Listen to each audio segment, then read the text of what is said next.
ನಾವು ಕೆಜಿಗಪ್ಪ ಎಲ್ಲ ಗ್ರಾಮಸ್ಥರು ಇಲ್ಲಿ ಬಂದಿದ್ದೀವಿ ಇವತ್ತು. ಕೆಜಿಗಪ್ಪ ಗ್ರಾಮಸ್ಥರು ಮಧು ಬಂಗಾರಪ್ಪನವರು ನಮ್ಮ ಇಡೀ ನಮ್ಮ ಕೆಜಿಗಪ್ಪ ಗ್ರಾಮಕ್ಕೆ ಅಭಿವೃದ್ಧಿ ಕೆಲಸಗಳನ್ನು ತುಂಬ ಮಾಡಿಕೊಟ್ಟಿದ್ದಾರೆ. ಎಲ್ಲ ಜಾತಿ ಜನಾಂಗವನ್ನು ಸಮಾನವಾಗಿ ತಗೊಂಡೋಗಿದ್ದಾರೆ. ಅವ್ರ ಜೊತೆಗೆ ನಾವು ಮಧು ಜೊತೆಗಿದ್ದು ಹೆಚ್ಚು 20 ವರ್ಷಗಳಾಯಿತು. ಸಮಾಜವಾದ ಪಕ್ಷದಿಂದ ಇಲ್ಲಿವರೆಗೂ ಅವ್ರ ಜೊತೆಗೆ ಬಂದಿದ್ದೀವಿ. 4 ಬಾರಿ ಬೂತ್ ಅಧ್ಯಕ್ಷನಾಗಿ ಈ ಸರಿ ಸೊರಬ ತಾಲೂಕು ಜಂಟಿ ಕಾರ್ಯದರ್ಶಿಯಾಗಿ ಮಧು ಆಯ್ಕೆ ಮಾಡಿದ್ದಾರೆ. ನಾವು ಅವ್ರ ನಿಷ್ಠೆಯಿಂದ ಇಷ್ಟು ವರ್ಷ ಕೆಲಸ ಮಾಡ್ಕೊಂಡು ಬಂದಿದ್ದೀವಿ. ಅವರಿಗೆ ನಮ್ಮೂರಿನ ಎಲ್ಲ ಸಮಸ್ಯೆಗಳನ್ನು ಇಲ್ಲಿವರೆಗೂ ಪ್ರತಿಯೊಂದನ್ನು ಬಗೆಹರಿಸಿಕೊಳ್ತಾ ಬಂದಿದ್ದಾರೆ. ಮುಂದೂ ಸಹ ಕೆಜಿಗಪ್ಪದ ಎಲ್ಲ ಸಮಸ್ಯೆಗಳನ್ನು ಬಗೆಹರಿಸಿಕೊಡ್ಬೇಕು ಅಂತ ವಿನಂತಿ ಮಾಡ್ಕೊಳ್ತೀನಿ.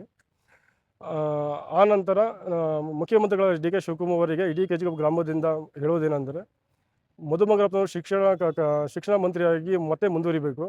ಶಿಕ್ಷಣ ಸಚಿವರಾಗಿ ಹಿಂದಿರುವಾಗ ಕ್ರಾಂತಿಕಾರಿ ಬೆಳವಣಿಗೆಯನ್ನು ಮಾಡಿದ್ದಾರೆ. ಹಿಂದಿನ ಎಲ್ಲ ಸಚಿವರಿಗಿಂತಲೂ ಮಧು ಬಂಗಾರಪ್ಪ ಒಂದು ಹೆಜ್ಜೆ ಮುಂದೆ ಹೋಗಿ ಶಿಕ್ಷಣ ಕ್ರಾಂತಿಯನ್ನು ದೊಡ್ಡ ಮಟ್ಟದಲ್ಲಿ ಬದಲಾವಣೆಯನ್ನು ಮಾಡಿದ್ದಾರೆ.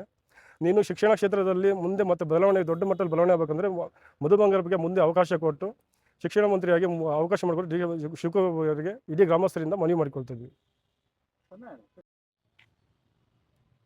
ಎಲ್ಲರಿಗೂ ನಮಸ್ಕಾರ. ನಮ್ಮ ಶಿಕ್ಷಣ ಸಚಿವರಾದಂಥ ಮಧು ಬಂಗಾರಪ್ಪನವರು ನಮ್ಮ ಕೆಜಿಕೊಪ್ಪಗೆ ಸಾಕಷ್ಟು ಅನುದಾನವನ್ನು ಕೊಟ್ಟಿದ್ದಾರೆ.